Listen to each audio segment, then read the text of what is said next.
صدق اللہ العلی العظیم۔ عزیزان محترم، یہ آج کل جو کرونا وائرس کے حوالے سے مختلف لوگ مختلف باتیں کر رہے ہیں اور مختلف قسم کی تعویلیں جو دین مبین اسلام کے جو احکام ہیں ان کے اوپر بھی وارد ہو رہے ہیں۔ بعض یہ کہہ رہے ہیں کہ اگر دین مبین اسلام میں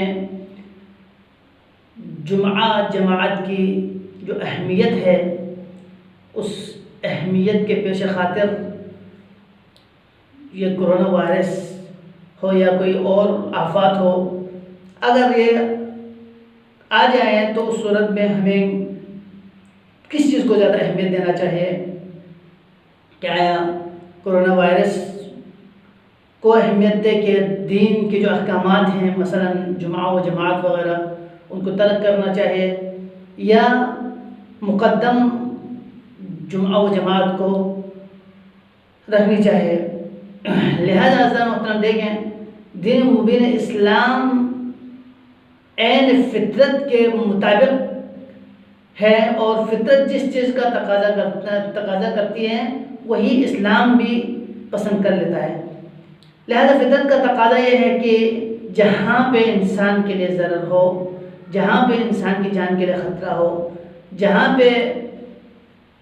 انسانیت کے لیے خطرہ ہو، تو اس صورت میں مستحبات تو کیا بعض مقامات واجب بھی ترک کرنا چاہیے، اور واجب سے بھی جو نا خداوند تعالیٰ نے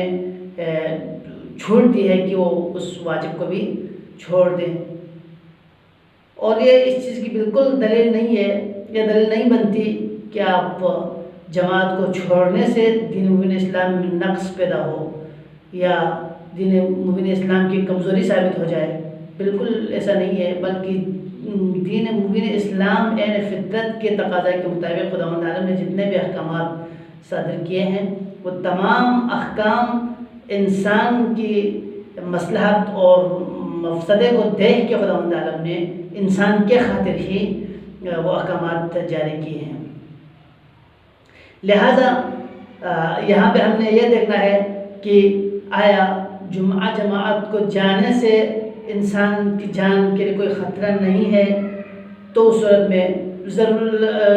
کوئی بات نہیں کہ وہ انسان اگر جمعہ جماعت پہ چلے جائے تو کوئی بات نہیں ہے، بلکہ مستحب ہے، جانا چاہیے۔ لیکن اگر وہاں پہ احتمال ہو کہ جمعہ یا جماعت یا دوسرے جو اجتماعات ہیں دینی، وہاں پہ جانے کی وجہ سے انسان کی اپنی جان کے لیے خطرہ ہو یا دوسروں کی جان کے لیے خطرہ ہو، تو اس صورت میں ضروری ہے کہ انسان جو ہے نا اس سے اجتناب کر لے، چونکہ اسلام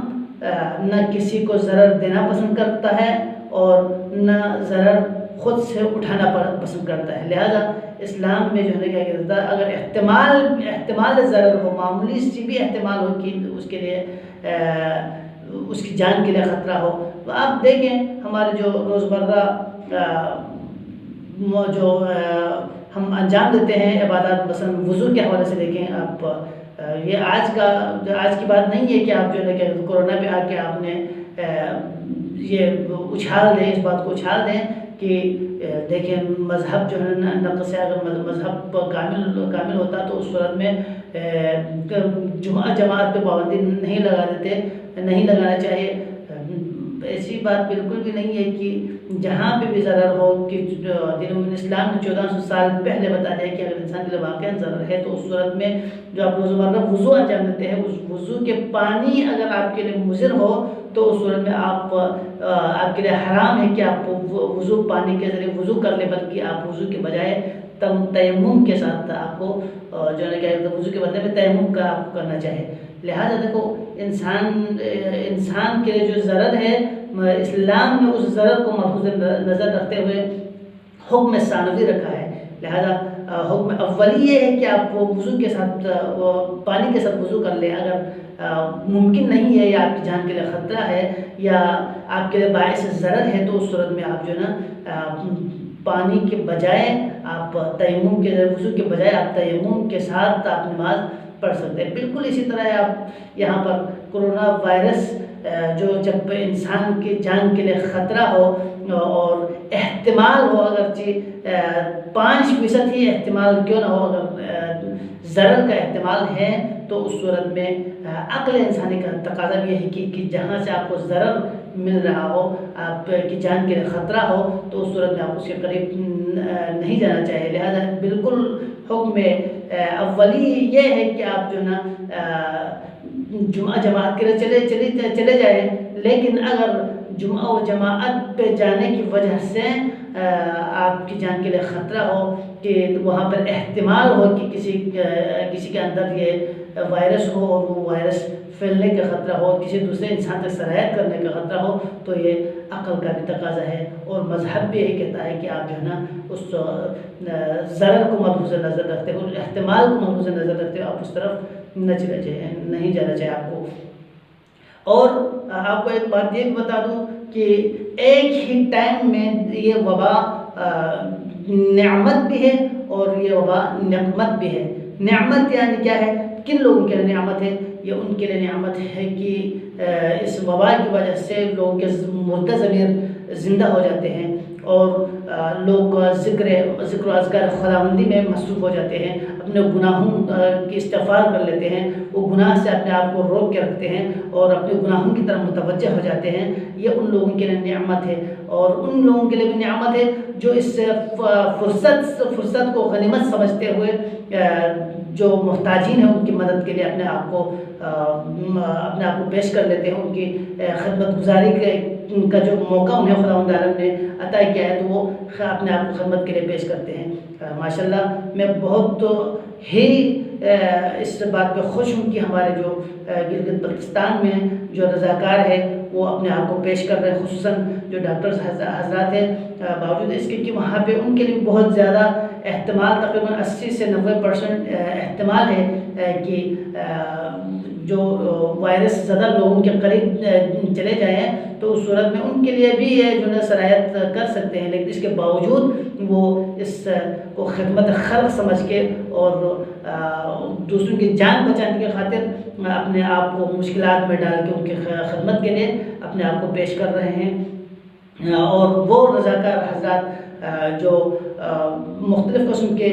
ماسک وغیرہ لوگوں کو تہیا کرنے کے لیے اپنے آپ کو پیش کر رہے ہیں، اور وہ حضرات جو ان مشکلات میں غریب غربا جو باہر نہیں نکل سکتے ہیں، اپنے جو معیشت کے حوالے سے جو مستحکم نہیں ہے ان کے لیے غذا فراہم کرنے کے حوالے سے پیش ہے ان مواقع کو دیکھتے ہوئے، چونکہ بہت سارے ممالک میں اس وقت کرفیو نافذ ہے اور مکمل طور پر سب کو گھروں میں محفوظ رہنے کے بارے میں ڈاکٹر حضرات فرما رہے ہیں، تو احتیاط کا تقاضا بھی ہے کہ اپنے گھروں میں رہیں۔ تو گھروں میں رہنے کی وجہ سے بہت سارے لوگ ایسے ہیں جن کے لیے جب تک وہ مزدوری انجام نہ دیں تب تک ان کے لیے اپنے اسی دن کا جو نا کھانے پینے کا خرچہ میسر نہیں ہوتا ہے۔ لہٰذا یہ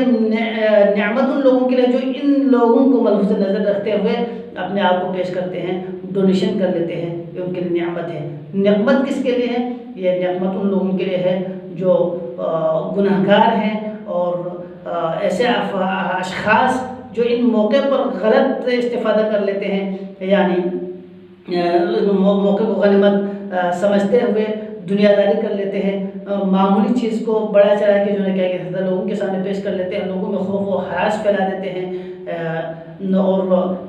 احتکار کر لیتے ہیں۔ سب سے بڑی چیز یہ ہے کہ احتکار کر لیتے ہیں۔ احتکار کا مطلب یہ ہے کہ آپ جو ہے نا مواد غذائیہ کو جمع کر کے رکھ لیں، کسی کو نہ بیچیں، اور جیسے ہی اس قسم کی جو مشاکل پیدا ہو جائے اور بازار میں ملنا تھوڑا سخت ہو تو اس وقت وہ اس کو ڈبل قیمت پہ بیچ دیتے ہیں، یہ ان لوگوں کی نعمت ہے۔ لہٰذا امتحان خداوندی بھی ہے کہ آپ کس حد تک ایمان پہ جو نا آپ کا ایمان پختہ ہے اور کس حد تک آپ اپنے ایمان پہ برقرار رکھتے ہیں، یہ بھی دیکھنے کے لیے خداوند عالم کی طرف سے یہ ایک امتحان ہے۔ لہٰذا ان مواقع پہ جو سوالات یہ کر لیتے ہیں کہ نماز جماعت وغیرہ کو نہیں چھوڑنا چاہیے، جو اپنے آپ کو حد سے زیادہ دیندار ثابت کرنے کی کوشش کر لیتے ہیں، یہ جو نا دین مبین اسلام انسان کی نیتوں کو دیکھتا ہے کہ اگر آپ کی نیت خالص ہو تو اس صورت میں آپ جو ہے نا یہ نیت کر لیں کہ کہیں ایسا نہ ہو کہ میری وجہ سے یا کسی اور کی وجہ سے یہ سرایت کر جائے، اگر میں نکلوں تو مجھے دیکھیں کوئی اور نکلے گا، اسی طرح کوئی جو مرض مبتلا ہے وہ نکلے، تو اسی طرح مخلوط ہو جائیں اور یہ وبا سب کے لیے سب کو اپنے لپیٹ میں لے۔ تو لہٰذا عزیزان محترم، دین مبین اسلام جو ہے کہ کسی دوسرے کو ضرر دینے کے حوالے سے بالکل بھی دین اسلام اس چیز کو قبول نہیں کرتا، لہٰذا خود کو بھی بچائے کے رکھیں اور دوسروں کو بھی جو ہے نا بچائے کے رکھنے کے لیے ڈاکٹرز وغیرہ جو آپ کے لیے حکم دیں اس کو بھی دیکھنا چاہیے۔ اور یقیناً اسلام میں جو ہے نا ہر چیز بیان کی گئی ہے، اسلام میں ہر چیز دین فطرت انسانی کا تقاضا جو فطرت تقاضا کر لیتا ہے وہی دین مبین اسلام کے احکامات ہیں، لہذا فطرت کا تقاضا یہ ہے کہ آپ جہاں پہ احتمال ہو وہاں پہ نہ چلے جائیں، ضرر احتمال ہو تو نہ چلے جائیں، اور اسی